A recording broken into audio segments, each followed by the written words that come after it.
Um diagnóstico é um sujeito singular. No episódio de hoje, eu recebo Arthur e Henrique, Emily e Lair Bueno. É um privilégio hoje do Divancast, a mesa cheia. Eu sou o Marcos Pereira, psicólogo, psicanalista, e você está no Divancast. Seja bem-vinda, Emily. Obrigada. É um prazer recebê-la aqui. O Arthur, olha que menino bonito, meu Deus. Quem é você? Você é bonito todo dia, Arthur. Você é o Arthur? Henrique. Ah, mas vocês são iguais, Zé. Como é que eu vou adivinhar? Olha aqui, ó. Você não acabou Ah, de o falar. queixinho. É o queixinho. Ah, sejam bem-vindos, viu? É um prazer ter vocês aqui, Emily, a família, representando todos lá. Doutor Laí, obrigado mais uma vez por estar na mesa com a gente. E hoje a gente abre uma série importantíssima, né? Esse mês de abril agora Toma aqui. é uma representação importante. E você pode dizer um pouquinho disso pra gente começar. Não, esse mês é bom dia primeiro a todos, né? Ouvinte, é um prazer mais uma vez estar aqui. Hoje acompanhado da Emily, do Arthur, do Henrique, essas lindezas do tio, né? Mãe. E é muito importante esse mês de abril para que a gente trate, né, da conscientização, que a gente possa levar conhecimento para toda a sociedade, que o conhecimento gera acolhimento, gera empatia, né? Então as pessoas perguntam, você celebra o autismo? Não. A gente quer manifestar, levar inclusão, né? Levar conhecimento. Então esse mês a gente abre várias palestras, vários trabalhos de aproximar a sociedade ou inserir a causa na sociedade, né? Para desmistificar isso um pouco. Né? Eu acho que a empatia, a compaixão é a única forma da gente transformar o mundo num lugar realmente melhor. Sem discriminação, sem bullying, que nossas crianças autistas sofrem muito. E esse mês a gente vai trabalhar incansavelmente para levar esse conhecimento e essa defesa da nossa causa. Eu acho importante, né, a gente abrir o mês com esse episódio, Emily, porque assim, é uma palavra que quando a gente fala autismo, né, você que está ouvindo a gente, né, quando você ouve a palavra autismo, autista, o que é que vem à cabeça? Né? Quando surge essa palavra, abre um buraco na frente, porque é um termo novo, né? São estudos recentes, né? Essa é muita coisa que está aparecendo agora. Então, para a gente que está de fora, já é um desafio grande entender. Né? Eu acho que ninguém melhor como alguém que vive isso diariamente para poder ajudar a gente a dizer a todo mundo que é isso, né? E, de certa forma, com seus desafios, mas com a grandeza que é isso, né? Olha que garotada linda essa aí, ó. Você tá agora com um fone no ouvido. Tá me ouvindo? Tá ouvindo, tia aí? Tá ouvindo? Hã? Tô. Olha, E você? Tá ouvindo? agora eu te ouvi. Agora tá saindo. Então, quando a gente recebe essa palavra como nossa, né? Quando ela entrou na sua vida, teve um momento que isso chegou pra você, né? Pra família. Então, autismo ainda é uma palavra que para muita gente ainda pesa muito, sabe? Fala, nossa, autista, né? A pessoa fica com aquele medo, né? Fica com receio, mas, assim, para mim, é claro que é um peso, ninguém quer, mãe nenhuma quer isso, né? Mas a gente que é mãe, né, pai e tudo, a gente sempre, desde quando eles nasceram, né, na medida que foram crescendo, a gente viu, assim, que viu alguma coisa que era diferente, sabe? E aí, quando eu ainda não desconfiava, sabe? Mas eu via que tinha algo diferente, principalmente no Henrique, né? E aí eu falei, vou levar no médico, né? E pra mim, eu via que ele era muito agitado, chorava muito, sabe? Aí eu tô assim, vou levar no médico e ver o que vai falar. Às vezes vai passar alguma coisa que ele vai acalmar e tudo. E aí eu levei no médico, foi numa médica, e aí ela começou a fazer várias perguntas, e foi mais de uma consulta. Aí, em uma consulta, ela cogitou a possibilidade do autismo. Aí eu tô assim, nossa, mas será? Né? Porque ele sempre falou. Aí eu tô assim, pra mim toda autista vai ter atraso na fala, né? Mas aí, depois que ela falou isso, que eu fui percebendo várias coisas que antes passava assim, pra mim era normal, né? Ele gostava de girar rodinhas, às vezes a gente chamava, ele não olhava, sabe? Ele chorava muito. Então, assim, aí foi tipo, fui encaixando várias coisas, eu fui buscando vídeos, eu falei, nossa, sabe? Mas depois que a gente recebe mesmo, que tem a confirmação, aí dá um baque, sabe? É aquela coisa assim, né? Tipo, e agora? Entendeu? Mas é isso. É um diagnóstico que, quando ele apresenta, com ele traz um monte de desafios, né? Sim. E... Eles são lindos, viu, Emily? Muito bonitos mesmo. Obrigada. Parabéns. Parabéns, né, doutor? O maior problema que eu vejo, o Emily e o Marcos, do diagnóstico, eu até falo que o diagnóstico ele liberta um pouco. Você pelo menos já sabe o norte, né? O ruim é quando você não tem o diagnóstico, você não sabe o que fazer e para onde ir. Com o diagnóstico ele te liberta no sentido de que agora eu sei o que eu tenho que trilhar, o que eu tenho que enfrentar. E o grande problema que vem depois do diagnóstico, que nós temos enfrentados em Timóteo e na região, é que quando você tem um diagnóstico, você olha para um lado, você não tem nada. Olha para o outro lado, tem. Falta política pública, falta orientação, e a gente tem trabalhado muito nisso. E o transtorno do espectro, o espectro já diz, ele é uma coisa muito aberta, né? Ele não é um diagnóstico, você fala... Por isso que a gente fez questão, além da sua pessoa, de trazer o Arthur e o Henrique, porque as pessoas, nós, a família autista, somos muito rotulados. Isso é pirraça, ele não tem cara disso. Isso. Ele tem isso. Aí, quando você pega o Arthur e o Henrique, que você não identifica a diferença física um do outro, mas você identifica as diferenças comportamentais e comorbidades um do outro. Como que o autismo no Arthur e no Henrique são diferentes, ainda que eles são idênticos fisicamente. Lógico que a mãe sabe a diferença tudo, e nós já estamos descobrindo o queixinho do Arthur aqui, que agora eu já aprendi a diferenciar. Você acredita que eu nem percebi quando eles chegaram o queixinho? Aí ele foi e mostrou aí que eu dei conta do queixinho. E o cabelo do Henrique? Ah, viu? É mais assim, ó. Do Arthur tá pra baixinho, lá, bem baixinho, e do Henrique tá arrepiadinho. Você gosta mais de arrepiado, Henrique? Não? Eu acho que o Henrique não gosta mais muito do pente. Não penteia. Não penteia. A cara dele. O diagnóstico é um divisor de águas, né? Sem dúvida é. É porque pior de tudo é a dúvida. A gente fica com aquela dúvida, isso é terrível, sabe? A gente fica, será que é? Será que não é? Sabe? E depois que a gente recebe, no primeiro momento a gente fica baqueada, né? Tem aquele certo, assim, aquele luto, né? Que a gente fica, nossa, e agora e tal. Mas depois que isso passa, aí a gente vai buscar, né? As terapias e tudo. E aí vê que, assim, a criança vai desenvolvendo. É melhor sempre pra criança, sabe? Muita gente tem esse medo de, nossa... Tem dúvida, mas não leva por medo. Nunca ele recebeu o diagnóstico. Isso, exatamente. Sabe, mas isso só prejudica a criança. Eu escutei uma fala, acho que foi do Laí mesmo, em uma dessas andanças do seu Instagram lá. Inclusive, segue lá o Laí Bueno, doutor Laí Bueno. Como é que tá o seu Instagram? Vereador DR Lair. Exato, todo mundo vão seguir. E tem muita coisa boa lá que instrui, que informa, né? E Laí falava sobre isso. A importância do início imediato do suporte. Quanto antes esse suporte entra na vida da criança, melhor para ela. Melhor para ela, exatamente. Né? Quanto antes, muito melhor. Então, esse é um desafio hoje, né, Laí? Eu acho que esse episódio aqui, esse mês e tantos outros movimentos que a gente propõe a fazer, né? Eu acho que a ideia de informar a sociedade para ela lidar quanto antes de maneira mais natural com isso e com prioridades.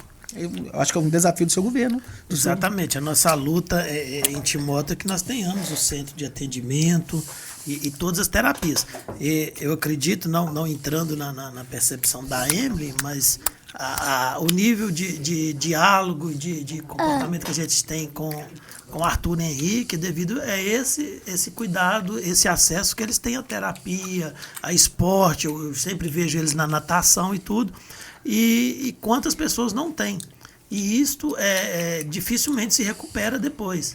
Né? Inclusive, nós não temos, acho que em nenhuma cidade aqui, pelo menos Ipatinga, Timóteo Fabriciano, a disponibilidade de diagnóstico pelo SUS. São poucas cidades que estão ofertando isso. Então, às vezes, a gente tem encontrado crianças já com 7, 8 anos que ainda não tem um diagnóstico fechado porque não tem condições de fazer.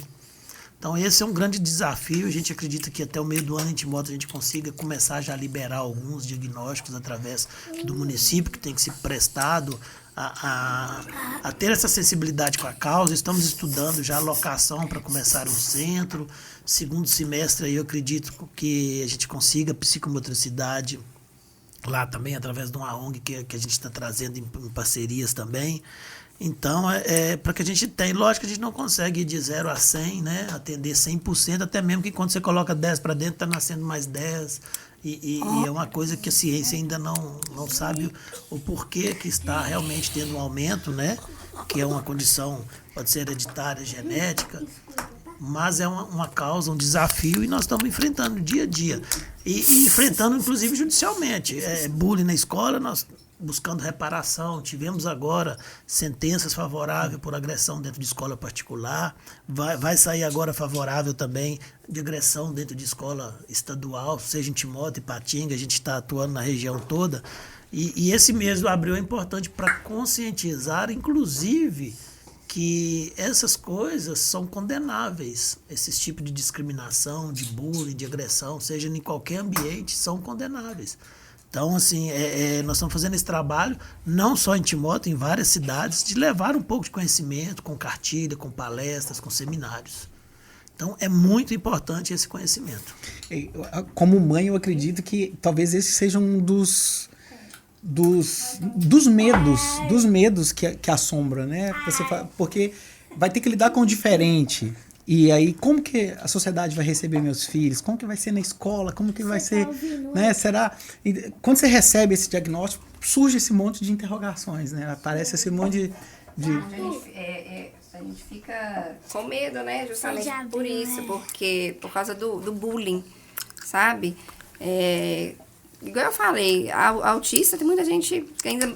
Essa palavra é pesadíssima, sabe? Fala, nossa, autista... Né? Então, tem aquele... Como é que fala? Todo mundo já pensa aquela... Pode continuar, tá bom. Mas a gente fica com medo, né? Com receio e tudo, porque a gente pensa na escola, depois pensa na vida profissional, né? Então, a gente fica, assim, com receio. Por isso que tem que fazer esse trabalho de conscientização para quebrar esse, como é que fala, estereótipo que as pessoas têm, né, da pessoa com autismo. Quando vem esse diagnóstico, talvez a gente atravessado, né, por algumas... Porque comigo, né, eu sou culpada, eu sou culpado, eu sou responsável. O que eu fiz para que isso... A gente é uma sociedade muito religiosa, né? E a gente tem um princípio religioso da punição, né? Deus, ele entra na nossa cultura religiosa como um punidor. Se eu não faço, eu sou punido. Então, a gente corre o risco de achar que a gente é responsável por algo que não... Até a questão do autocastigo, autoflagelo, né? Isso. As pessoas perguntam, o que eu fiz, né, Emily? O que aconteceu na gravidez? O que eu fiz de errado, né? E tem uma outra questão que é muito importante, é que a sociedade olha hoje, chega numa fila de supermercado, eu já tive que intervir porque eu acabo comprando as brigas, e um senhor de idade acha que prioridade na fila é para o idoso, que é autista, isso é privilégio. Aí eu tenho um colega que brincou, então leva meu filho, fica 1 ano com ele, leva todos os privilégios, mas leva todos os ônus, que ele tem certeza que ele vai querer devolver. Então eles olham como privilégio os direitos que a gente busca de tratamento, de prioridade. Essa semana mesmo, ontem, aliás, liguei para uma mãe, vou estar encontrando com ela semana que vem. Já é o 2º caso que a gente vê de crianças autistas em postos de saúde que não foi respeitado a prioridade, não foi dada a devida atenção e não tiveram a competência, a sensibilidade, se demonstram que não tem um treinamento adequado para lidar com as crianças autistas. Eu ontem encontrei, inclusive, com a secretária de saúde, já antecipei para ela essa conversa que a gente tem que ter, de treinar, porque a gente trabalha muito o treinamento, as palestras para os professores, né, os assistentes de sala de aula, os professores, tudo. Mas nós estamos esquecendo que nós não estamos preparando a rede pública de saúde para acolher as crianças até mesmo os adultos autistas, até desde a questão da prioridade até não entender a dificuldade de esperar numa fila. E por outro lado, eu acredito, né, a Emily pode confirmar aqui, e eu tenho dito, quando se recebe o diagnóstico, às vezes até antes, né, que às vezes antes você, né, uma investigação, a do meu menino está finalizando agora, foram 9 sessões, então vai 2 meses aí, depois mais 1 mês para fechar aquele relatório. Às vezes, Tá quente. a primeira sofrimento Sopra, da tá mãe, aonde a mãe é mais agredida, é no psicológico. Eu recebi o diagnóstico do E meu agora? filho.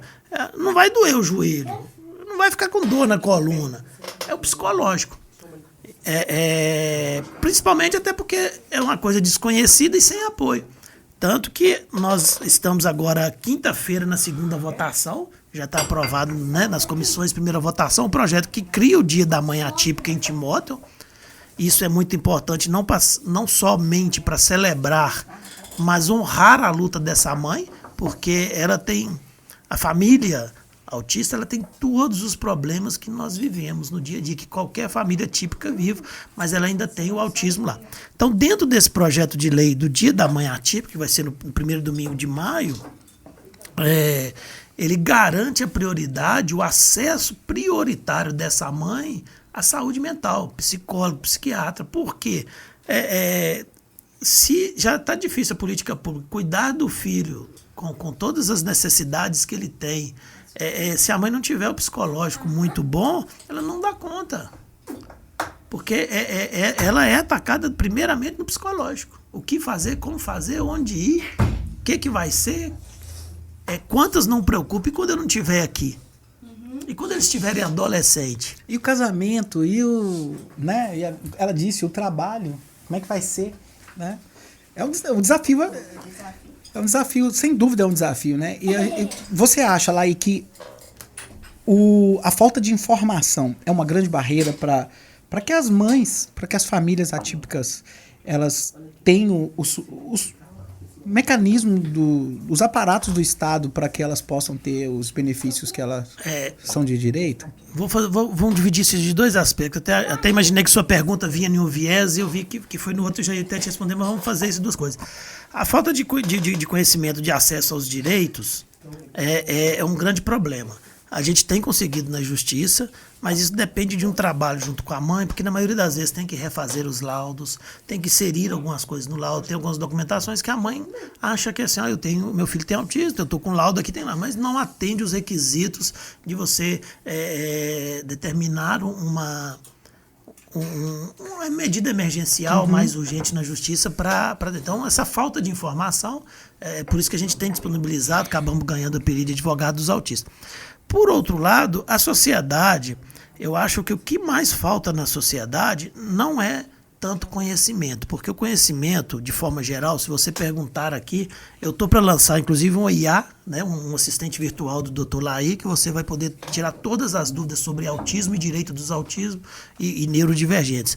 Mas é um outro assunto que a gente vai deixar para frente.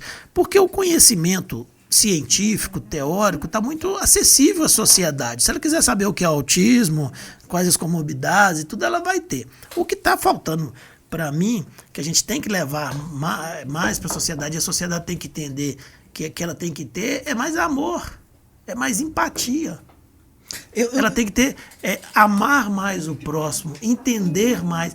E quando eu falo, todo mundo empatia, eu olhar aqui para os meninos e falar, nossa, eu compartilho da luta da Emily e tudo. Agora, compaixão é se colocar no lugar, é chegar aqui e falar, ô Emily, em que eu posso te ajudar? Às vezes a pessoa olha uma mãe, já aconteceu, cheio de compras na mão, uma criança em crise, e alguém passa e olha assim, olha lá, pirraça. Mal criado. É o que a gente mais ouve, né? Falta de menino couro. mimado. Isso. Tem Isso tudo. é falta de Mas limite. é falta de limite. Isso, exatamente. Poucos têm a compaixão de chegar e falar, mãe, posso te ajudar em alguma coisa? Posso segurar pelo menos essa cola? Eu já passei por um caso que eu estava entrando na Consul e tinha uma criança, não tinha identificação de autismo, mas eu passei, quando eu passei que eu voltei, eu lembrei assim, a gente convive isso. Eu voltei, conversei com ele, não vou entrar em detalhes, mas com 1 minuto que eu conversei com ele ali e tudo, ele parou de chorar, parou de pirrar, não disse uma palavra, simplesmente ficou olhando para minha fala. Eu acredito que ele entendeu o que eu quis dizer com ele, que ele estava querendo um brinquedo, alguma coisa, mas no diálogo ali ele foi para o colo da mãe, que estava cheia de sacola, e foi embora.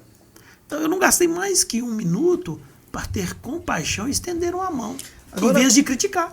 Laí, agora é um problema crítico, porque como é que você ensina uma sociedade a ter compaixão e amor? Aí a gente não está falando nem de uma divisão, de uma segmentação social, que é um olhar que a gente está falando hoje aqui, que o nosso mês é um mês especial. É de modo geral, cara, porque a sociedade está adoecida, de modo geral. Você já viu que você vai na academia fazer musculação e você briga pelo peso? Que alguém pegou um peso que você queria usar? Tem uma briga?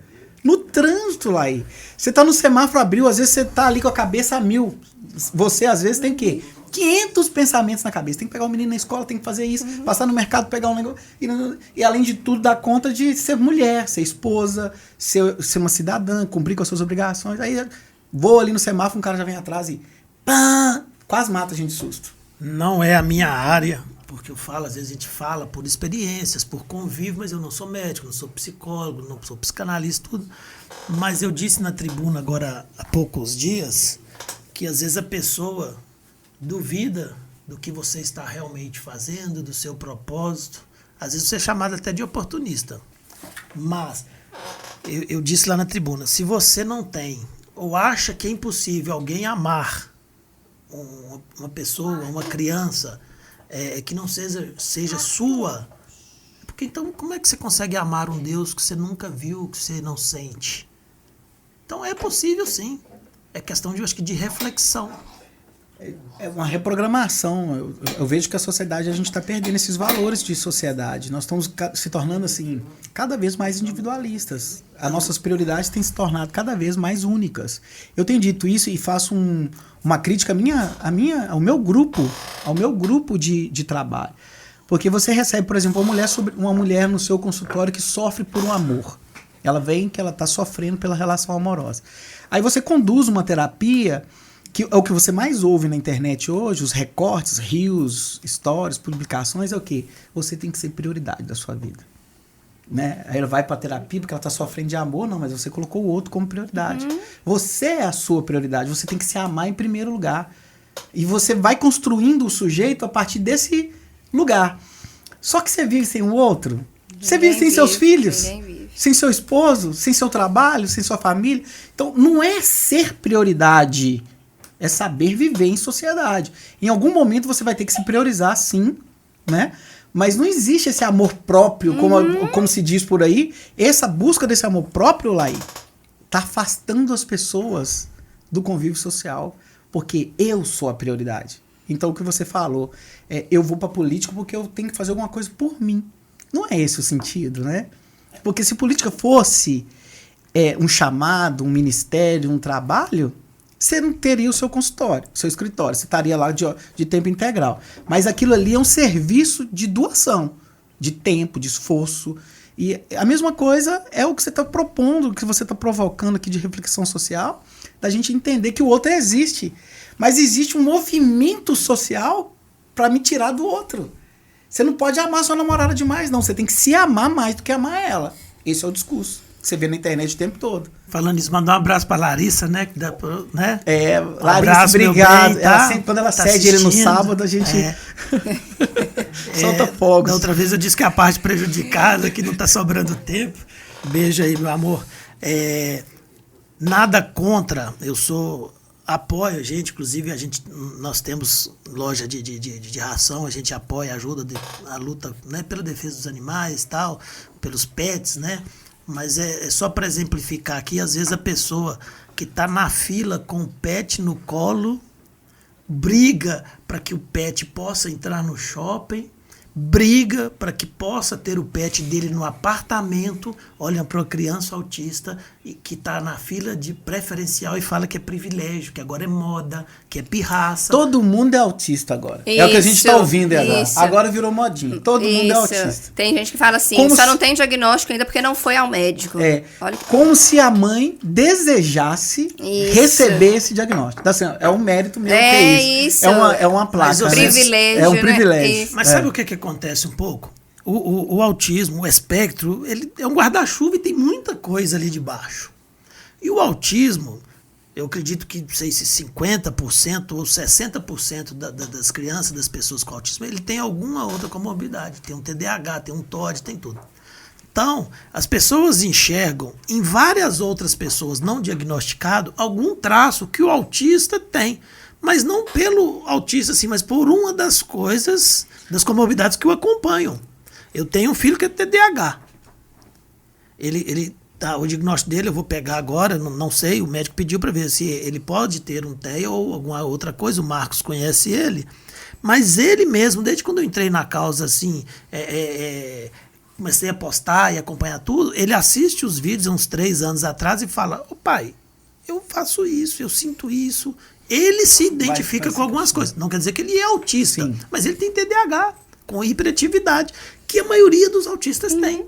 Então, às vezes as pessoas olham para o autista, mas olha só aquela parte que ele tem ali de TDAH, de hiperatividade, de hiperfoco, que outras pessoas têm mesmo não sendo autista. É porque é um conjunto, né? Por isso que eu não dou diagnóstico. Tem gente que fala assim, olha na igreja e fala assim, lá, autista. Certeza. Pode levar no médico que vai dar. Aí eu falo assim, quando eu ouço, gente, eu sou psicólogo, eu estudei 5 anos, fiz pós-graduação 1 ano e meio, eu não tenho condições de dar esse laudo.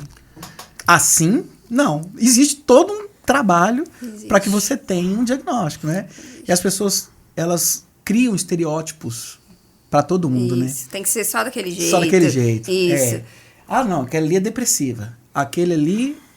aquele ali é autista. Aquele TDAH. Gente, quem nomeou você como apto, né? Te deu uma espada, nós estamos com 2 reis aqui, né? Arthur e Henrique.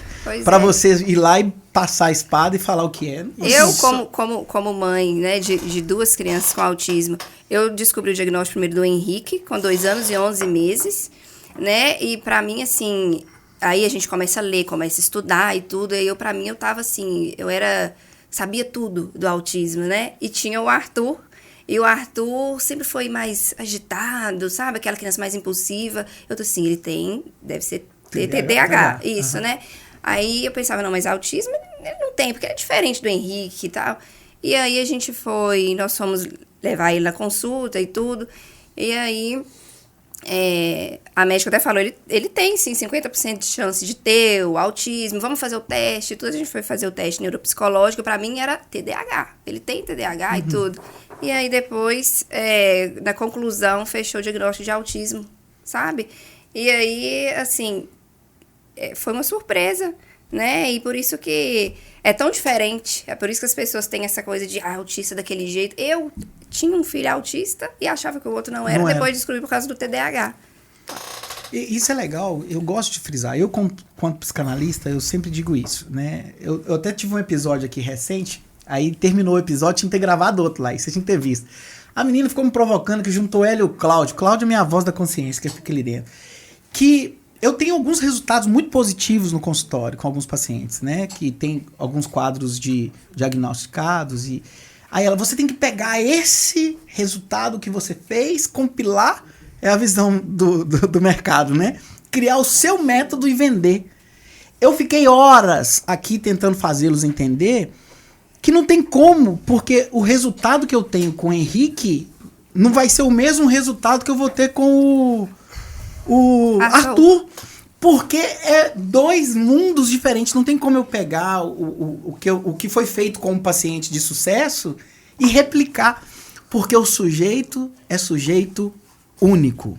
Então, como é que você faz? É único, eu não sei. Quando vai pro set, acontece, é com ele, aquele momento.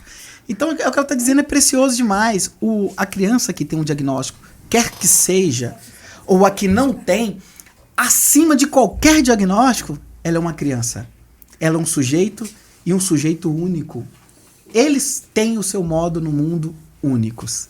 Não é o autismo. A gente tem que dar esse nome para lutar pelos direitos. Mas ele é só por isso.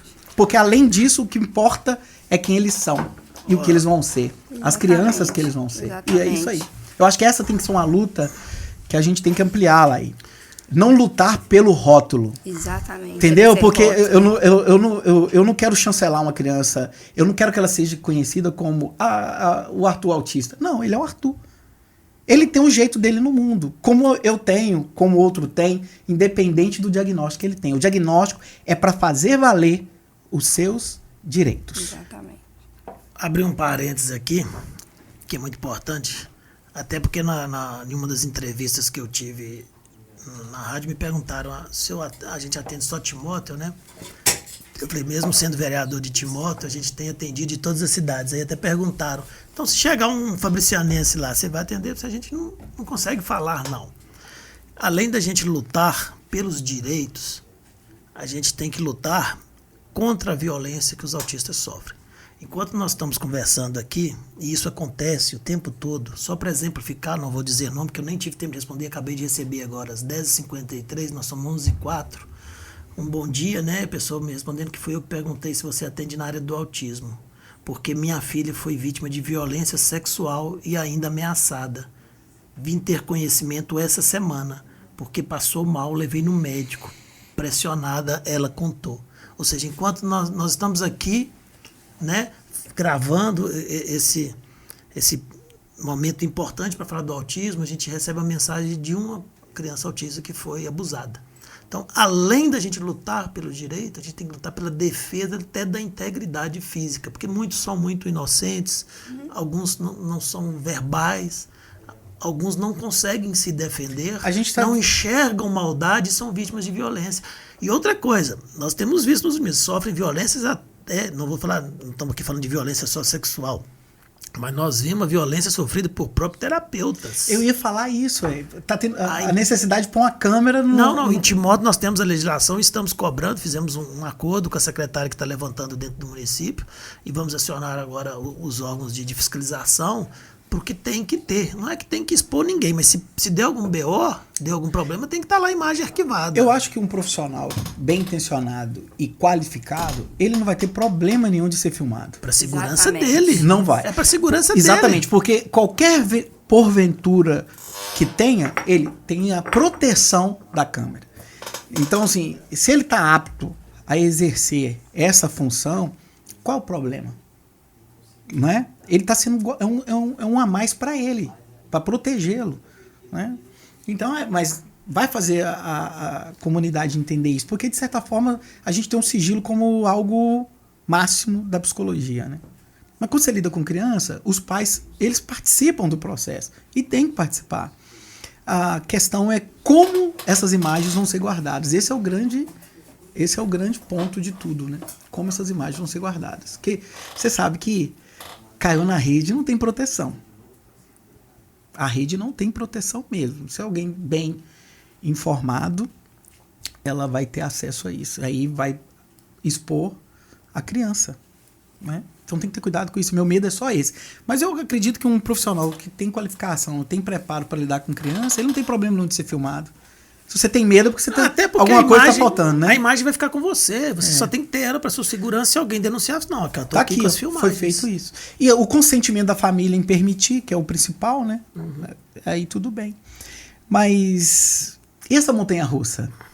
Porque criar uma criança atípica nunca é linear, né? É tipo aquele exame de quando a gente faz o exame, eletrocardiograma. Só que você esqueceu, né? Do plural aí, né? Não, no caso dela é dois. É plural. E aí, você é mãe, você é mulher, é esposa, né? Obrigado, seu marido, como é que é o nome dele? Tiago, muito obrigado por ceder essa preciosa aqui, os seus 2 reizinhos, tá? Da próxima você vem também. Isso. E esse desafio louco, uma hora tá tranquilo, eles estão bem, estão descansando. Isso. Uma hora, meu Deus, o que eu faço? A maioria, assim, é meu Deus! Né? 2 crianças bem agitadas e tudo. Aí tem hora que um tá mais de boa, tem hora que um já tá mais bagunceiro, né? Com mais crise. Tem gente que me pergunta, qual dos dois é mais bagunceiro? Depende. Depende do dia, sabe? Mas E uma acaba, por exemplo, um tá tranquilo, o outro vem e toca o terror, aí o outro entra junto. Isso, tem muito disso também, sabe? Um copia muito o que o outro faz e tudo, mas é essa montanha-russa mesmo, de criar duas crianças, né, nessa fase que geralmente é agitada e tudo, mas ainda tem o autismo também. Que contribui, né? Isso. E isso é legal, porque a criança, além de tudo, ela é criança. Tem gente que não quer que criança seja criança, né? No passado a gente podia ser criança, hoje não pode. Você sai com a criança, você já leva o quê? O celular. Porque você vai chegar num lugar, não, fulano é muito, não vai gostar que ela vai brincar. Então você chega e já entrega o celular pra criança. Porque Isso. aí você meio que dá ali o entretenimento para que ela não seja criança. Porque se ela for criança, os meninos estavam aqui agora, te incomodou? Te incomodou? Não me incomodou, porque é uma criança. Ele brinca, gente, criança brinca. Como é que você chega com a criança e fala, senta aqui e fica quieto. Você vai ficar aqui até a gente ir embora. Não tem como. Lá aí, eu já mexi quantas vezes aqui? Eu já fiz assim. Não é? A gente tá aqui, você não tem jeito. Eu vou gravar vídeo Ontem mesmo eu fui gravar um áudio para um vídeo. Aí tem que parar e mandar, porque eu fico falando e a mãozinha batendo, ou então batendo a caneta. Eu fico a perna balançando assim. Mas tem uma outra coisa que a maioria das famílias, principalmente as mães, tem que andar na ponta da língua, é o pedido de desculpa. Eu vou numa festa, desculpa, ele é autista. Não tem que fazer isso. Eu também acho que não. Eu acho que não. Aí a gente está atrelando o rótulo à criança. Exatamente. Né? Por que o outro pode fazer e o meu não? Por que as crianças podem ser o que elas são e o meu não? Os direitos são iguais. Eu costumo dizer assim, às vezes o paciente fala uma coisa para mim e fala assim, mas o outro não vai entender. Eu falei, e daí? A mãe atípica, ela tem que entender isso. E daí? Não é o outro que cria o filho dela, não é o outro que convive com ela, não é o outro que entende as dimensões do cuidado que ela tem que ter. Então, assim, uma das coisas que é legal cair é o que o outro vai achar. Porque o que o outro vai achar pouco importa. Na verdade, pouco importa.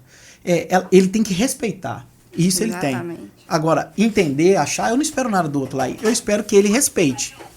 Porque a criança pode não ter um diagnóstico, pode não ser uma criança atípica, mas ela pode ter característica de ser agitada. Você tem um monte de criança aí que elas são agitadas. Naquele determinado momento da vida, ela vai ser. Gosta de brincar de correr, gosta de brincar de subir nas coisas, de pular.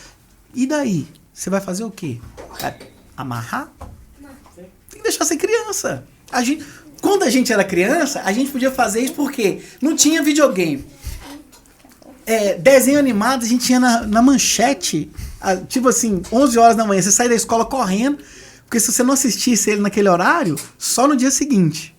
Então a gente brincava. As pessoas não percebiam porque a gente ia pro parquinho, a gente ia pra rua, pique bandeirinha, pique pega, não sei mais o que. Hoje, cara, você não pode deixar. Você foi mais privilegiado porque eu, na idade do Arthur e do Henrique, não tinha televisão, não, tá? Nem televisão tinha, né? Não, lá em casa tinha, Lai, mas não podia ligar. Você não podia mexer.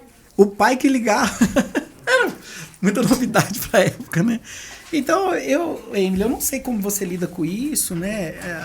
Eu queria que você compartilhasse um pouquinho do dia a dia, como é que é seu dia com essas crianças, como é que... Ah lá, já vai desenhar. O dia é aquela correria, né? Porque eu trabalho fora. Você também trabalha fora? Trabalho fora. Eu fiquei, depois que eles nasceram, eu fiquei 2 anos e quase 3 anos com eles em casa e depois eu voltei a trabalhar fora. Então é assim, eu fico na parte da manhã de home office e à tarde eu vou para a empresa.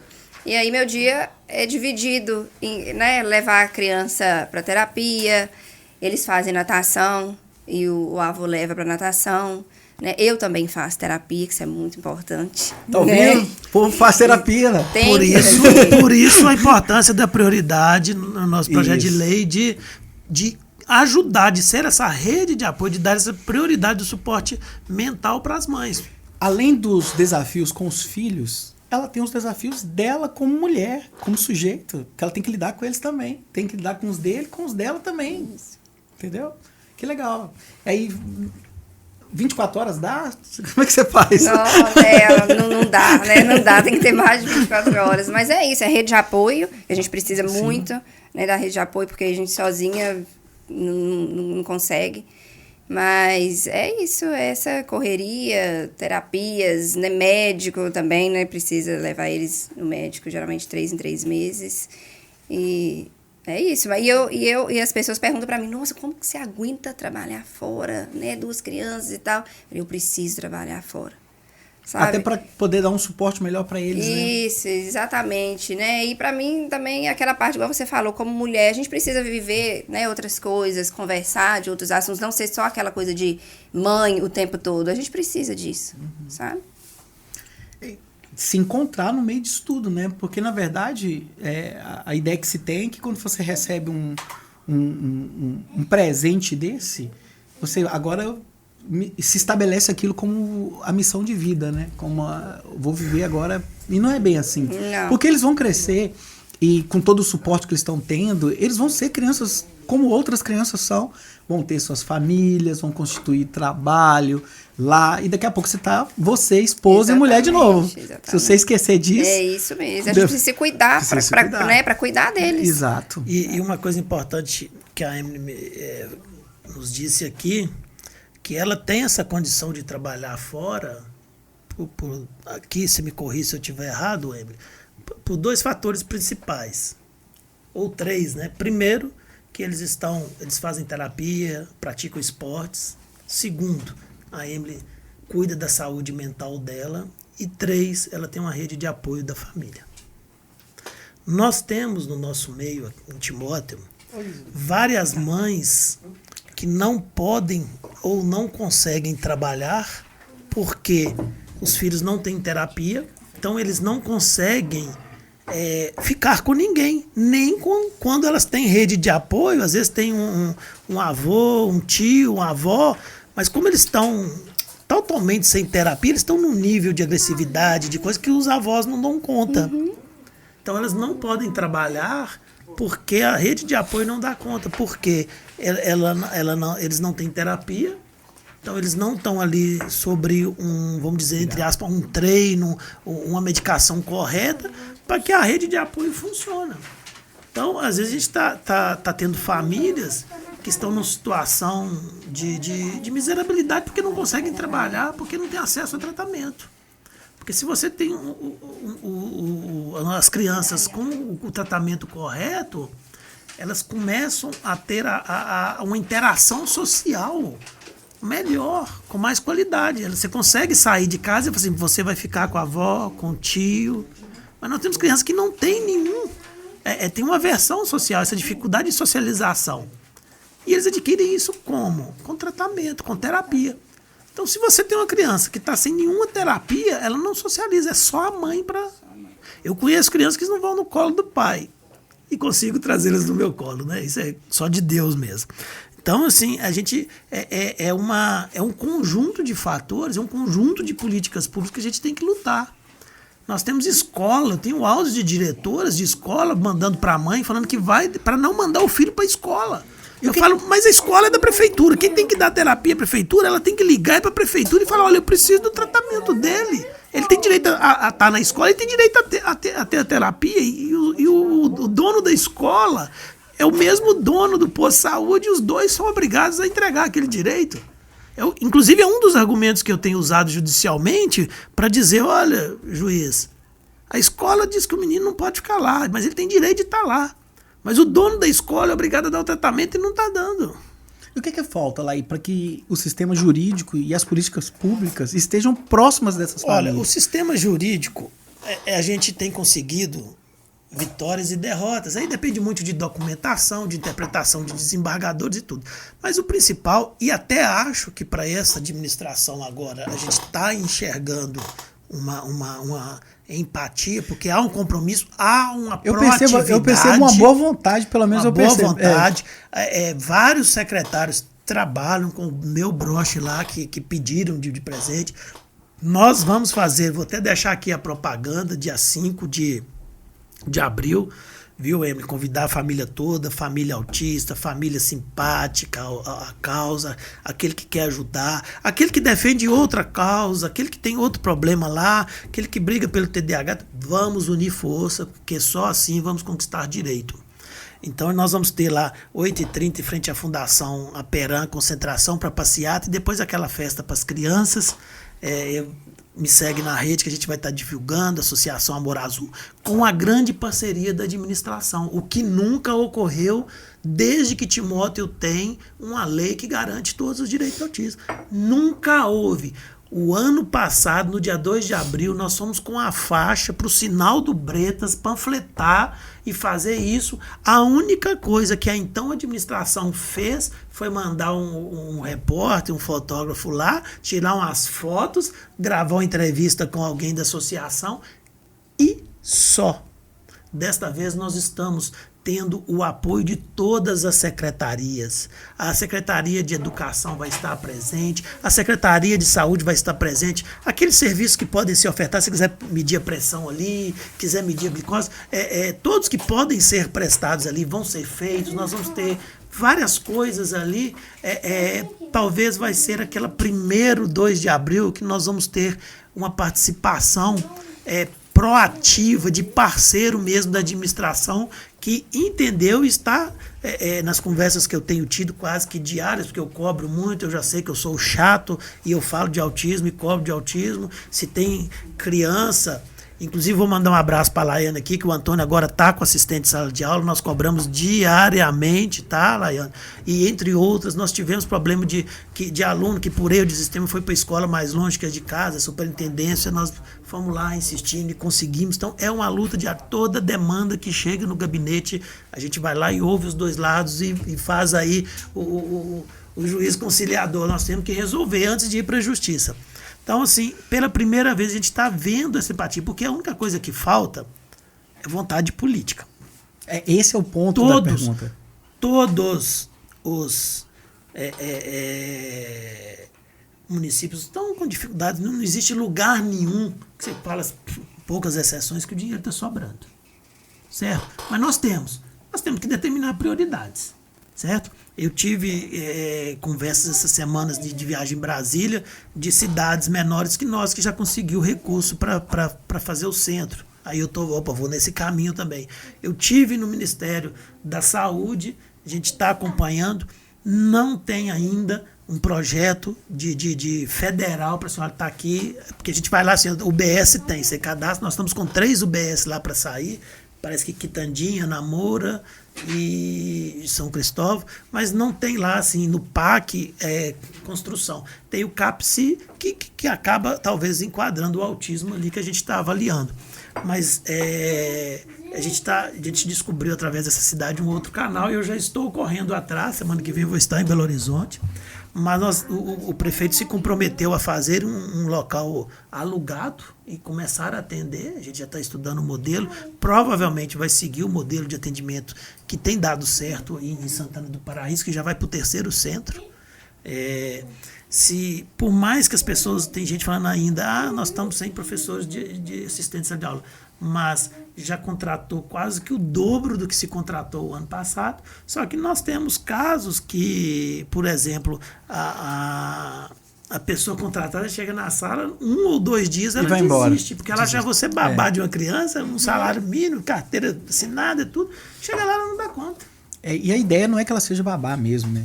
O entendimento tem que ser difundido. Então, deixa eu reforçar aqui. Dia 5, não é isso? Isso. Dia 5 agora, próximo sábado, às 8h30, concentração, em frente à Fundação Aperam. Em frente à Fundação Aperam. Não todo mundo engajado aí, vamos lá, todo mundo, nem Emily. Isso, com certeza. Inclusive, família autista, é a hora de nós estarmos mostrar a nossa força, né? E deixar aqui um agradecimento ao prefeito Vitor, que desde o dia que eu liguei e o convoquei, falei assim, olha, você vai participar, nós vamos fazer um grande evento em relação ao autismo.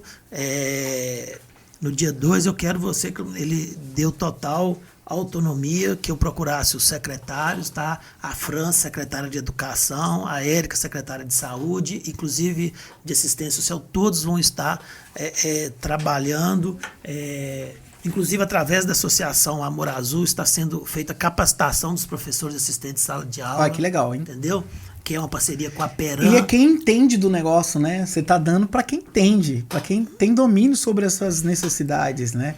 Para ele reproduzir isso, né? Legal. Inclusive, eu tive no MEC também, sobre a questão de professores e fiz até um questionamento se seria muito utópico a gente se pensar em se criar uma categoria de trabalhador que fosse igualitário de estado, município para assistente, seja professor, de apoio, assistente, tudo.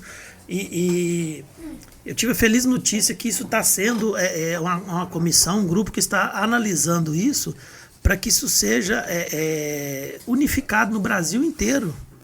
Essa questão do professor de apoio, até para poder evitar essas, em que pese nós temos a autonomia dos municípios, do estado, então eles estão estudando como seria feito isso para melhorar isso futuramente, porque eles já estão entendendo que é uma coisa que veio para ficar e crescente. Então, tivemos lá discutindo essa questão da inclusão, estamos lá tentando conseguir um ônibus para transporte escolar só para ficar por conta das crianças autistas, entendeu? Não tem muita coisa no Ministério da Saúde, mas já estivemos uma conversa lá, assim que abrir o centro, nós teremos talvez já, não vou dizer garantido, né, porque nós não estamos nem com o centro funcionando, mas o suporte de em torno de R$100 mil por mês para custeio do centro, né? Então, assim, nós estamos correndo atrás mesmo para que realmente a política pública do autismo em Timóteo saia do papel. Eu espero, Lai, que ao longo desses 4 anos que você tem pela frente, junto com a atual gestão, que, como eu disse, se percebe uma boa vontade dela. Não só por isso, né? O governo parece que está começando com uma dinâmica muito legal, que a gente se torne, do interior para o Brasil, uma referência no que se refere ao enfrentamento das igualdades pensadas nas famílias, né, atípicas. Eu acho que tem tanta coisa boa que sai daqui, né? A gente manda aço pro mundo todo, a gente tem tanta coisa que a gente faz aqui que precisa ser, né?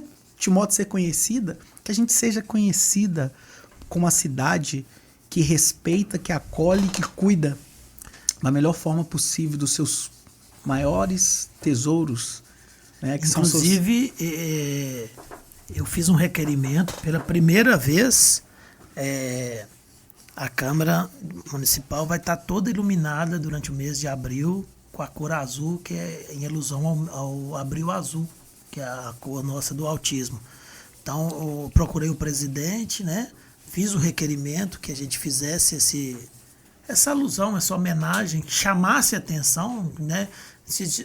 Porque às vezes a pessoa assim, mas por que isso? Por que o broche? Você vê o prédio azul, quem não sabe vai perguntar por que está de azul. Aí você tem a oportunidade, se você tiver interesse e empatia de ajudar a causa, de explicar, não, nós estamos no mês do abril, mês do autismo. Então, pela primeira vez, a Câmara está iluminada com a cor do autismo. A gente precisa fazer disso uma luta, não porque está doendo em mim. Que a gente, brasileiro é assim, né? Você tem um ato trágico na família, você monta associação, cai um avião, associação das vítimas, não é? Teve um caso de abandono, caso de uma doença grave, igual a gente reforça aqui, né? A campanha da Julinha, né? Tá todo mundo envolvido, né?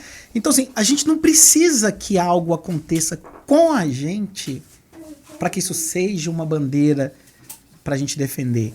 Né? Quando você fala da Câmara estar com a luz azul, que desperte nas pessoas o entendimento do que está acontecendo. Por quê?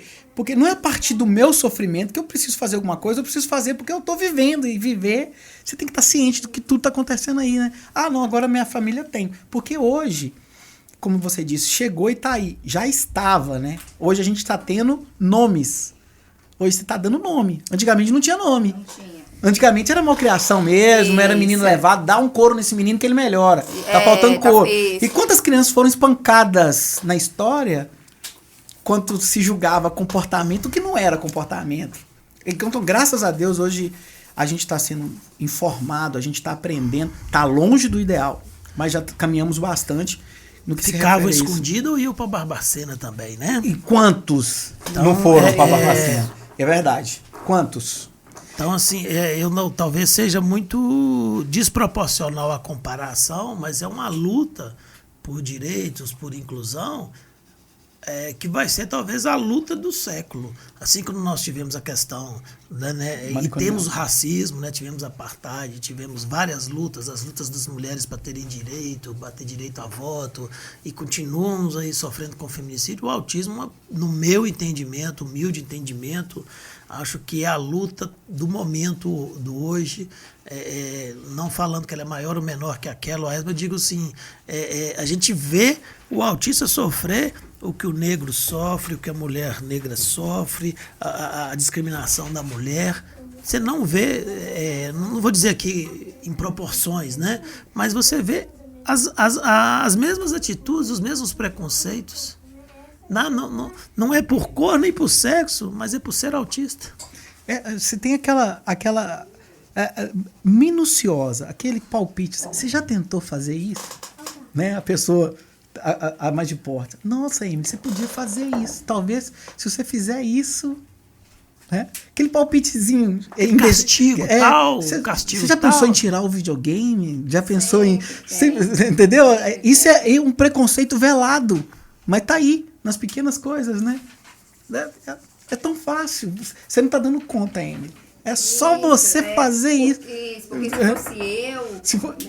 A gente escuta muito isso. É o tempo todo palpite. Faz isso, faz aquilo. Não, porque na minha época, isso, porque não, né? porque se fosse meu, entendeu? Eu já ouvi tanto assim, eu resolveria isso com uma boa sentada. Resumindo, tem a culpa é sempre dos pais, nunca da sociedade. Isso.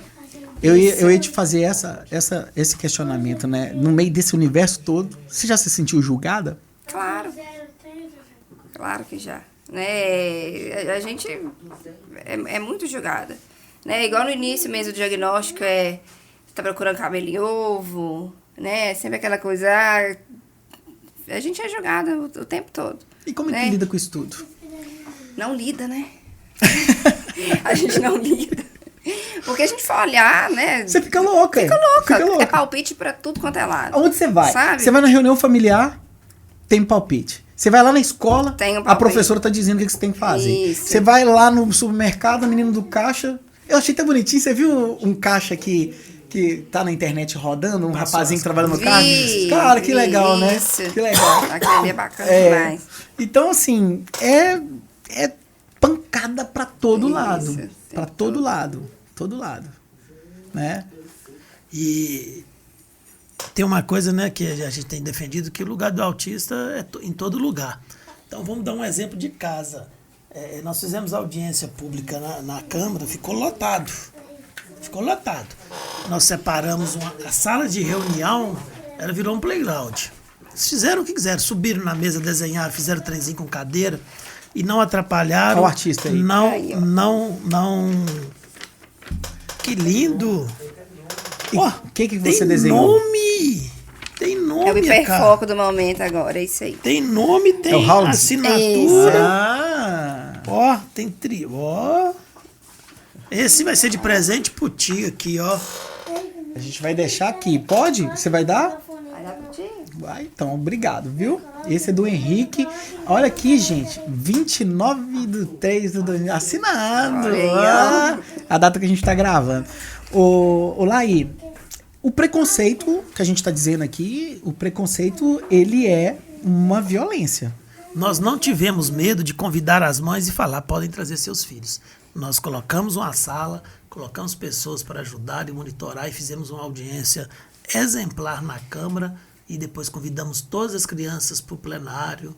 Então, assim, isso é inclusão. Assim, venha e traga seu filho. Ele vai ter quem vá acolhê-lo. E nós postamos lá e tudo, assim, e foram várias, tá? Eles ficaram o tempo todo dentro das agitações, das ansiedades dele, o pessoal apoiando e tudo. E isso tem que acontecer, entendeu? Isso tem que acontecer em todos os locais, seja na igreja, no supermercado, tem que ter essa inclusão. Eu acredito que o que a gente precisa amadurecer quanto sociedade é entender que a criança atípica, ela tem a sua linguagem, ela tem sua voz, ela tem seu jeito de estar no mundo. Então, a gente não quer nada, só quer que ela seja ela. Permita que ela seja ela. Quando você abre o espaço lá na Câmara, que é um lugar, tipo assim, não vem de bermuda, tem um lugar... Tem todo aquele... Como é que eu posso dizer? Aquele rito, aquela formalidade, que está até na lei, né? Exato, que deve ser respeitado. Aí você abre aquilo, porque a gente precisa permitir, eu acho que essa deve ser uma luta, assim, que deveria ser de todos, né? A gente só quer que eles sejam eles, mais nada. Deixa eles ser quem eles são. Isso. Entendeu? Eu acho que a gente, como pai, quer isso para os nossos filhos, né? Você quer que amanhã ele tenha um lugar dele no mundo que ele escolheu ter. Que ele tenha essa oportunidade apenas de ser ele no mundo. O engraçado é que você, não sei aí, mas eu já trabalhei em banco, em vários locais, você tem sempre aquele que chega na segunda de ressaca que você tem que respeitar e aguentar ele. Ou tá mal-humorado, ou tá passando por um problema em casa. Mas quando chega uma criança autista com alguma agitação, alguma coisa, ele não quer entender. Isso. Mas ele quer que entenda quando ele está com problema. A falta de empatia. Isso é o mal das relações, né? Os casamentos acabam por isso também, né? O outro nunca tá bom o suficiente para mim, ele não faz o que eu gosto, ele é mal-humorado, e você? E o que tá dizendo, que tá falando, né? Então, é difícil. E essa questão do conhecimento é muito importante, que nós fizemos várias palestras em empresas, principalmente em Timóteo, até que Fabriciano, que a gente, na roda de conversa, falando sobre autismo, contando experiências e tudo, colegas que naquela palestra descobriu que o colega que trabalhava com ela era pai ou mãe de autista e ele não sabia. E choraram junto, porque dali que ele foi entender por que certos dias aquele ou aquela colega chegava numa situação assim, sem condições, às vezes até de trabalhar. Ele começou a entender. Por isso que essa compreensão, porque às vezes você nunca vira para o colega e diz assim, eu tenho um filho autista, por isso que eu estou assim, eu tenho um filho autista, e hoje até aconteceu mesmo... isso. Então, eles, a partir desse momento, dessas palestras que se reuniu lá 20, 30, 80 funcionários, e eles se atentaram para esse olhar 360, eles disseram, agora eu entendi o que ele passa. Aí alguns falaram, eu tenho. Alguns levantaram a mão, meu filho é autista. E os outros não sabiam o que era. A partir dali houve... começou a se ter uma empatia com aquele colega que ninguém sabia do que ele passa. Não vou nem falar sofrimento, mas da luta que ele passa em casa, com 1 ou 2 filhos. Às vezes sem terapia. Às vezes você encontra um pai que ele está ali trabalhando e já aconteceu de chegar e mostrar o contra-cheque. 50% do salário para o plano de saúde. Não é barato. E eu falo assim, eu sou terapeuta, né, sou psicanalista e eu costumo dizer isso. É seletivo. Nem todo mundo pode pagar. Exatamente. Não pode. O mercado é cruel. Quanto mais a necessidade de terapia aumenta, a oferta de profissional não acompanha essa proporcionalidade. Aí o preço sobe. Isso aí é a lei da oferta e da procura. E lá aí, assim, você pegar um profissional pronto, que se qualificou para isso, é uma formação completa. Eu devo ter gastado uns 130 mil na minha formação. Entre faculdade, pós-graduação, sem contar o tempo que você dedicou. Não é você como no direito. Então, tudo isso engloba todo o trabalho. Né? Aí vem as especializações para lidar com cada caso específico. Tem por exemplo, no meu caso, no meu consultório, eu faço supervisão. Uma sessão de supervisão é R$600. Você paga para o supervisor. Por exemplo, estou te atendendo. Em algum momento, eu vou levar um caso para o meu supervisor. Eu tenho que ter isso dentro da rotina. Sem contar o meu processo terapêutico, que também não é barato, que eu faço também. Eu mesmo, pessoal, psicólogo vai no psicólogo, vai. E eu não iria num psicólogo que não vai em um psicólogo. Eu não iria. A chance dele confundir a história é muito grande, né, do que está falando. Então, a sociedade precisa amadurecer urgente. E eu acho que o enfrentamento na causa, com foco na criança e na família, é importantíssimo. Mas a gente tem que ampliar o olhar. Quando eu digo ampliar o olhar, é para o geral, para a sociedade. A gente precisa pegar a nossa sociedade hoje e treiná-las. Porque o mundo mudou e ela precisa acompanhar essa evolução. a gente precisa estar pronto. Você falou do sistema de saúde, você falou do sistema educacional. Eu falo em todos os âmbitos. O religioso, é onde a gente está inserido. A gente precisa lá, e talvez eu queria te desafiar a pensar nisso. Você que é um cara muito à frente do tempo, você está sempre tem que te agarrando para tentar acompanhar. Pensar em algo a nível municipal, da gente criar um centro de treinamento e informação. A gente começar a visitar escolas, visitar igrejas, visitar a associação de moradores, com alguém que dê palestra, que fala, fazer grupos de estudo, rodas de conversas, para a gente tornar o impacto da palavra autista normal. Isso. Entendeu? Porque a gente está muito bem com a gente. Né? Igual você falou, quando eu recebi isso, eu fui pra internet, eu pesquisei, só que a gente precisa sair furar a bolha. A gente precisa furar a bolha. É esse impacto mesmo que precisa ser quebrado. Isso. Ah, ele é autista. Que bom. Exatamente. Tem que ser tratado com mais naturalidade. Eu acho que o diagnóstico, o termo, o estereótipo, ele tem que ser restringido aos direitos. Porque senão, você que é do direito, alguém me explicou que eu recebi uma advogada aqui recentemente, ela me explicou por que a lei, o tratar igual da lei. Cara, ninguém nunca tinha me explicado daquele jeito. Eu ficava bravo que o funcionário sempre tem a razão na trabalhista, né? Ela foi explicar por quê. Porque o direito, para tratar igual, ele vai ter que igualar. Senão não é igual, é desigual. Então, o que a lei para o... Olha o coração. Parabéns. A lei tem que estar aí para igualar o direito, né? Mas socialmente a gente precisa tratar as crianças como iguais, que elas são. Talvez o meu filho não tenha autismo, mas talvez ele sofre demais com angústia, com depressão. Na verdade, para você fazer a justiça, você tem que tratar os iguais de forma desigual. Desigual, exato. Na medida das suas necessidades. Isso, essa é a lei, né? Entendeu? Porque se eu tratar todo mundo igual, você vai ficar do mesmo jeito. jeito. Então eu tenho que tratar os iguais de formas desigual. Então, agora a gente não pode fazer disso uma política que separa os autistas das outras Agora crianças. nós temos... Senão ela nunca vai em festa dos amiguinhos, senão ela nunca vai trabalhar, senão ela nunca vai namorar. Não pode namorar. E pode! Ela pode namorar, pode trabalhar. Como é que é o nome do rapaz lá da Câmara? Eu gosto desse exemplo. Lá da prefeitura. Do Léo. Do Léo. Trabalha. Concursado. Foi o primeiro autista que passou em concurso na prefeitura e está indo muito bem, está trabalhando muito. Eu até perguntei ao secretário, o Léo sumiu, que ele sempre vai no gabinete, ele desregula, ele vai lá, que eu acho que ele sente... Realmente o nosso gabinete chama Gabinete da Inclusão, não é nenhuma fantasia, né? Então aí eu até perguntei ao secretário, o Léo não tem ido lá no gabinete, está meio sumido? Não, ele está trabalhando muito, não está tendo tempo dele sair, não. Mas ele, assim, com todas as dificuldades dele, é lógico que para ele render, ele precisa estar num local com um número menor de pessoas, num local com menos, né, ruído, né, para ele poder concentrar e trabalhar. E numa extrema responsabilidade, que eu falei com ele, vão ali comigo, não posso sair agora, estou no horário de serviço. Então, Laí, a gente precisa quebrar essa máxima. A criança atípica, a criança especial, ela deve ser tratada como especial no que se refere ao direito. Mas ela é um cidadão como outro qualquer. Ela tem vontades, ela tem ânimo, ela tem desânimo. Tem dia que eu não quero ver ninguém lá. Tem dia que eu chego em casa, eu quero apenas pegar o celular, desopilar ali. Sabe o que seria um desafio legal para a gente lançar para o mês de abril? Nós vamos na igreja, pelo menos eu sou católico, e eu acredito que outras igrejas que eu já fui também tem isso. Tem um momento que você cumprimenta quem está do seu lado direito, né?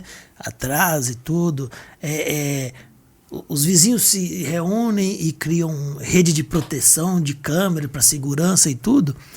Eu acho que aquela pessoa que tem um vizinho ali próximo, que tem um autista na família, que ele no mês de abril ele parasse um minutinho e perguntasse para aquele vizinho, eu posso te ajudar em alguma coisa? Eu posso fazer alguma coisa diferente que possa contribuir? Ou às vezes ele nem conversou com essas crianças, ou tem gente que foge.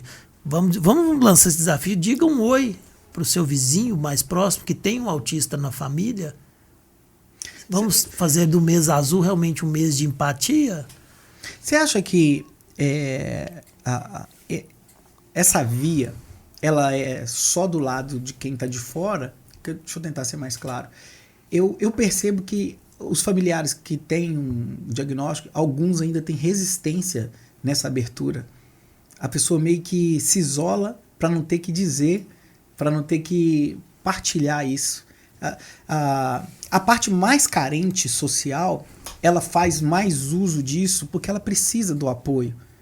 Quando você tem uma estrutura familiar mais organizada, você esconde. Lá eu morei 20 anos em Goiânia e você senta num boteco, lá tem muito, as pessoas falam assim, não, porque eu estava no meu analista, elas contam isso como se fosse um diferencial. Uhum. Aqui, se você colocar um consultório de psicologia no térreo, o paciente não vai. As pessoas acham que é feio, que é... Entendeu? Então, assim, eu vejo que as famílias que têm condição pegam o filho e levam para Belo Horizonte, porque não pode saber.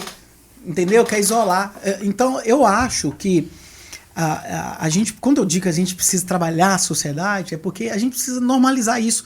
Porque isso vai ser mais comum do que a gente imagina. Por série de fatores que a gente está vendo. Tem estudos, você falou, eu tenho estudado, tenho lido sobre isso, você tem me provocado a crescer como profissional. Tem estudos que falam de mutação genética. Eu sou pai, não tenho autismo. Mas tem uma mutação genética que desenvolveu tudo isso, né? Então, você imagina, a gente está deixando para ser pais mais velhos. Né? Por quê? Porque hoje a gente quer ter uma estrutura financeira, você quer ter um monte de coisa. Então o mundo está tendo que voltar ao estudo para entender esse fenômeno, que é um novo fenômeno social, que você falou, e vai ser grande, porque todo dia... Então eu percebo que quando a família tem um pouquinho de estrutura, ela se fecha. O primeiro momento talvez, né? Porque eu até ia dizer isso para Emily, né? Esse processo de luto do filho fantasiado pro filho real. Porque quando a gente vai ter um filho, você pensa, não, ele vai ser médico, ele vai fazer isso, ele vai ser aquilo outro. A gente cria todas as fantasias do mundo, né? E você projeta isso na criança ainda.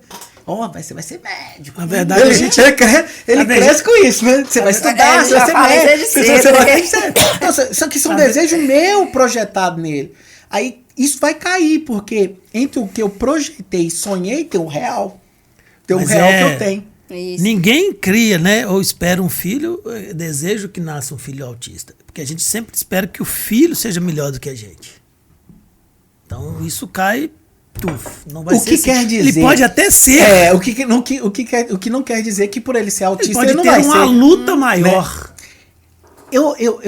Eu prefiro trabalhar com a ideia, que é a minha ideia clínica, que ele vai ter que lidar com a forma dele ser no mundo. Eu tenho que lidar com a minha. Eu não quer dizer que é pior nem melhor que a dele. Ele vai ter que aprender a lidar com as limitações que a vida apresentou para ele, com os recursos que ele tem. Ele vai ter que lidar com isso tudo. Nosso papel é dar todas as ferramentas possíveis para que ele lide melhor com isso. O diploma é um rótulo da sociedade. Não quer dizer que a pessoa ele não gosta de estudar, que ele não vai ser um brilhante. Sim. Seja na área que ele escolher, que ele tiver foco, que ele tiver uma superdotação.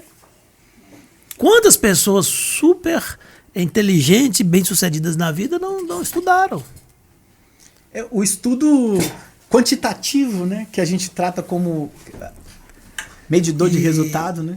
E às vezes a pessoa afasta, até igual eu falei do desafio do vizinho, às vezes um pouco os pais não deixam aproximar porque acham que vão incomodar, que os meninos vão sofrer, o vizinho fica arredio. Mas como você aproxima, você descobre o quanto eles são carinhosos. Às vezes você tem que apenas entender o que cada um deles. Por exemplo, você vê que um deles aqui não abraça de frente, ele abraça de lado, mas extremamente carinhoso e comunicativo. Tem o jeito dele, né? Tem a forma dele, né? O jeito dele, o tempo dele, o momento dele. Então o desafio é esse, é grande, mas a gente está com disposição. A luta é uma luta nobre, né, Laí? Você tira forças da onde não tem, prioridades da onde você precisa, né? Você já tá com fome? Acabou a jujuba, né? A próxima vez tem que comprar 1 quilo, né, de jujuba, trazer 1 quilo. Vai dar dor de barriga doce. E tem que escovar o dente, hein? Ele já perdeu 2 ali, eu tô achando que não vai nascer mais não, hein? Você perdeu quem? O Ronaldinho? Na minha época era o Ronaldinho, hoje não tem Ronaldinho mais não, né? Você tem cara de quê? Atleticano, cruzeirense? Não gosta disso, né? Não gosto. Gosta? Você é o Qual quê? time? Qual time você torce? Não sei. Ah, chega aí. Menino inteligente. Eu sabia com esse sorriso aí, ó. Ó, Ah, que ganhou Sou ponto, Flamengo, ganhou ponto. tá? Ganhou Sou ponto. Flamengo, tá? Quem que é esse? Quem é isso? Né? Fala assim, Flamengo é o melhor, não é? É, não. Não, não. Ah, então tá bom. Cada um tem o dele, né? É. Eu falo assim, eu sou cruzeiro cabuloso.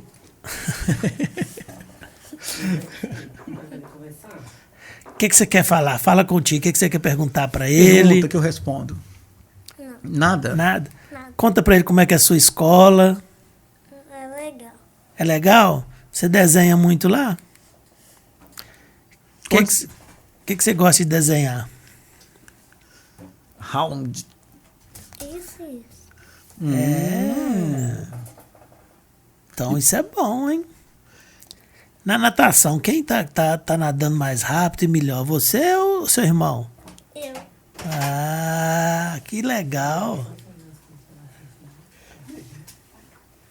Então você que é o melhor nadador? Ah, você deixa, Henrique? Vamos terminar, Henrique, pra gente ir embora almoçar? Você tá com fome? Tá. O que vocês vão fazer depois que sair daqui? Nós vamos comer um churrasco. Tomar um sorvete. Vamos lá, cada um escolhe uma coisa. O que você quer fazer na hora de sair daqui? Ah, mas o que você quer comer? Deixa eu agarrar pra mim sentar. O que você quer comer? Você quer sentar aí? Agora aí você quer sentar. Então, fala aí pra nós um pouquinho de você. O que você gosta de fazer, o Henrique? Fala no microfone aí. Você gosta de nadar, de ir na escola? Nada. O que mais você gosta de fazer? Conta pra mim aí. Hein? E na escola? É? E o que você faz muito lá na escola? Bagunça ou você estuda alguma coisa? Estudo. É? Eita. Você sabe contar direitinho os números? Até quanto você já tá contando? 100. 100? Quer dizer, 101. 101. É mesmo? Até quanto? 200. Ah, eu acho que não sabe não. Deixa eu ver. Conta até 10 pra me ver. 1, 2, 3, 4, 5, 6, 7, 8, 9, 10. Ah, e vocês estão ensaiando lá pro dia do autismo? Sim. Tem musiquinha? Tem. Qual que é a musiquinha? Você já sabe cantar? Qual que é o pedacinho? Canta só um pedacinho pra gente ver. É, canta, você ensaiando lá. Não, não. Você não lembra que era ninguém? Lembra? Como que é? Você pode pôr? Não, você canta. Eu não sei. Sabe sim. É, não sei. Você sabe, ô Arthur? Ih, tá ruim de memória? Tá ruim de memória. Não Nossa, a pode. tia vai ficar triste. Nossa, lá na escola o pessoal vai ficar triste que os dois meninos mais bonitos da escola não sabem cantar nenhum pedacinho da música. O que mais que tem? É só a música? Canta um pedacinho aí.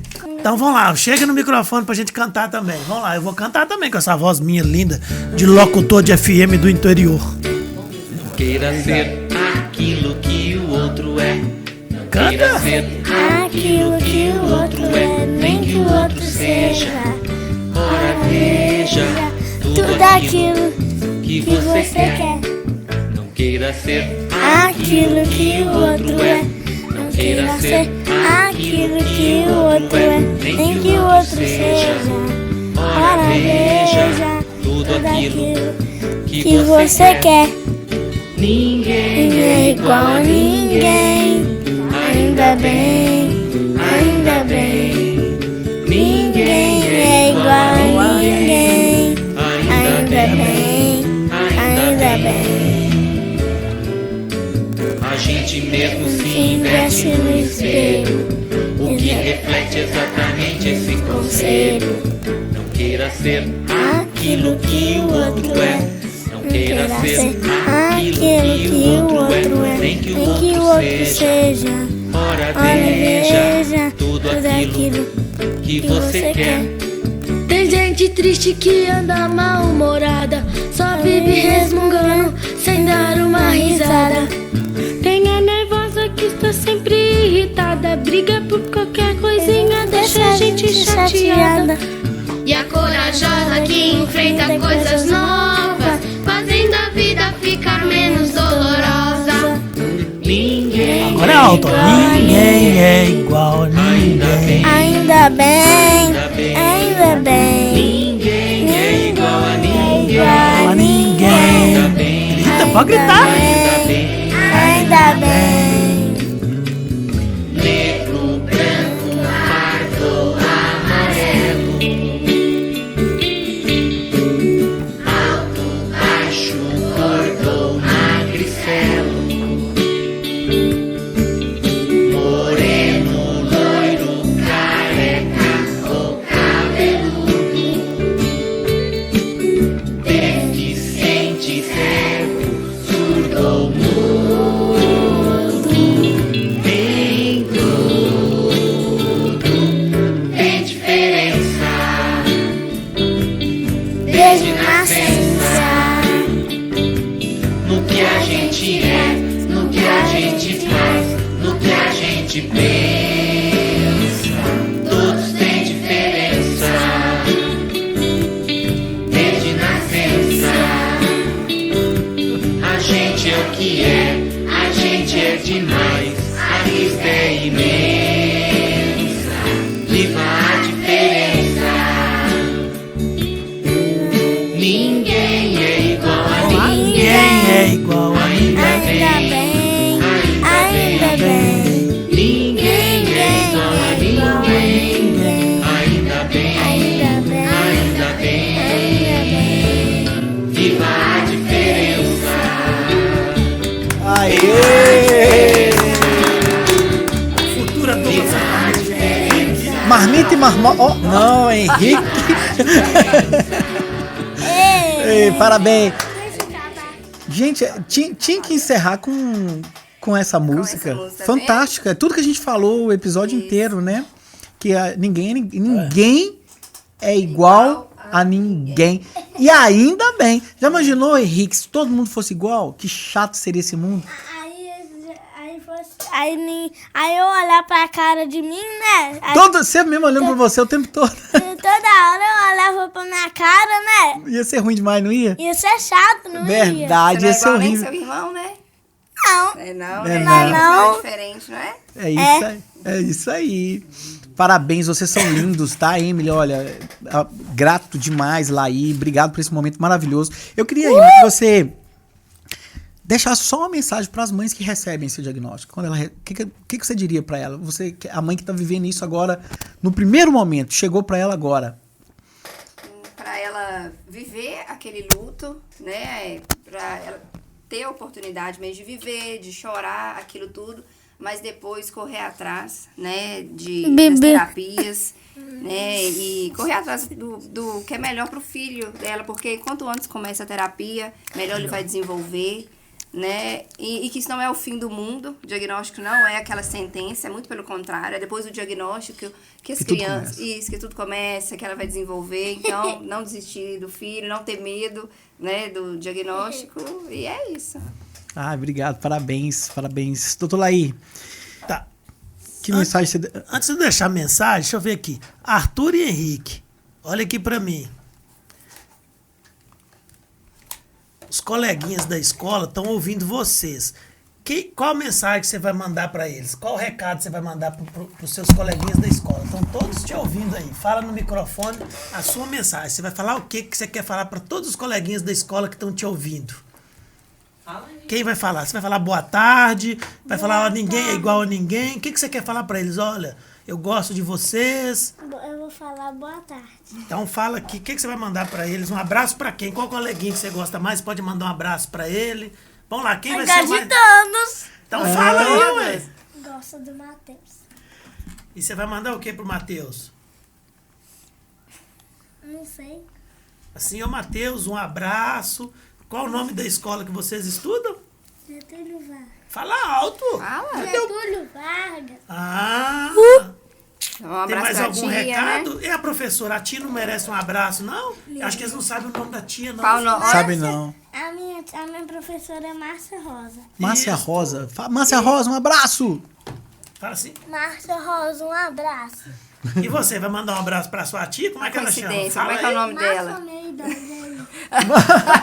Eles não estudam na mesma sala. Não, esse ano estão separados. Todas Da Márcia. Tudo massa. Manda um abraço pra Você vai ela. mandar um abraço pra ela? Ah. Mas ninguém lembrou do papai. Eu quero dar Como é que é? É o seu pra Zé, que é o seu pai? Então Como é que ele tá. chama? Manda um abraço aí. Vamos ver quem vai. Pode. tia. Dar um abraço pra tia. Mandar um abraço pra ela. Então fala. Bom dia, tia. Boa tarde. E o papai? Boa tarde, Manda um abraço pro papai. papai.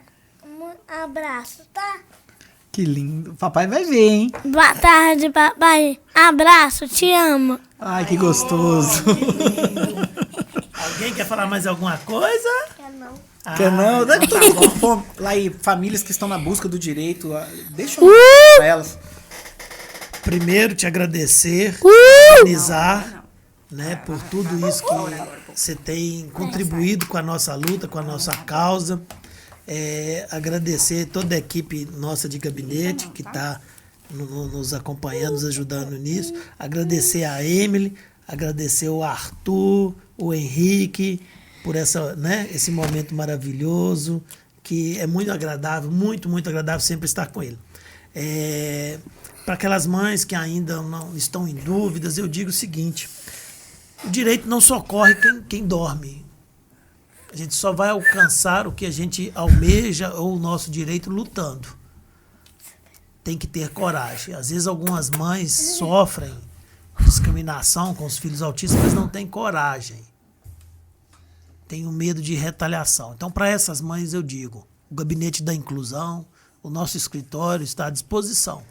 Nós temos ido à justiça não só por tratamentos, por terapias, por cirurgias, mas por reparações, por danos, principalmente morais, pelas agressões que as crianças autistas têm sofrido. Não só autistas, a gente tem processos aí contra escolas de crianças que não são autistas, que são vítimas de bullying por outros fatores, ou de agressões, de brincadeiras bobas, porque a gente tem que entender que a criança, quando está dentro da escola, ela é responsabilidade da escola. O pai manda para a escola porque confia no sistema, porque quer ficar tranquilo, tá? Então, para essas mães, essas famílias, eu deixo um abraço, né? Um abraço maior ainda nesse mês azul, que nós vamos estar triplicando o nosso trabalho, tentando fazer o dia virar 24 horas, não só em Timóteo, mas em várias cidades que estamos sendo convidados, para levar um pouco de experiência, levar um pouco do que temos ou não de direitos, de qual caminho trilhar para alcançar o direito. E, para finalizar, estamos juntos. E sempre finalizo dizendo: inclusão não é direito, é um dever. Muito obrigado, viu? Não, eu agradeço você, Laí, agradeço a Emily, o Henrique e também o Arthur, né, o pai que não está aqui presente, né, e eu convido a nossa audiência aqui a refletir sobre inclusão, sobre amor, sobre acolhimento, que é o que a gente tentou transmitir aqui hoje, né. E eu deixo uma provocação para você que participou desse episódio. Eu queria que você refletisse sobre isso. E com tudo que a gente foi dito aqui, eu acho que fica muito evidente. Você está escutando o seu filho ou você está escutando o que você esperava dele? Pensa nisso. Muitas vezes a gente escuta o que a gente espera dos nossos filhos, mas a gente não escuta o que ele está dizendo. Esse é o Divancast. Eu quero agradecer aqui a minha parceira lá, Doce Itália, que é a que nos fornece esse café maravilhoso que vocês tomaram. Desculpa. E deixo o convite para você levar os meninos para tomar um sorvete italiano lá na Doce Itália. Tem uma loja aqui em Fabriciando, fica ali perto do Colégio Angélica, e tem também lá no shopping, perto do cinema. Subiu a escada, tá de cara com a Doce Itália, o melhor sorvete italiano que tem aqui no Vale do Aço. Café saboroso, você viu que delícia de café. E também o Banco Fácil, que tá apoiando a gente aqui. Obrigado.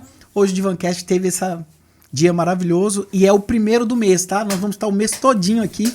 Vai ser o mês azul do Divancast. Você é convidado a participar, a divulgar. Se não se inscreveu ainda, corre aí, aperta no botão, se inscreva no canal e ative o sininho. Obrigado, gente. Deus abençoe a todos. Crianças, foi muito bom falar com vocês e tomar esse café hoje pela manhã.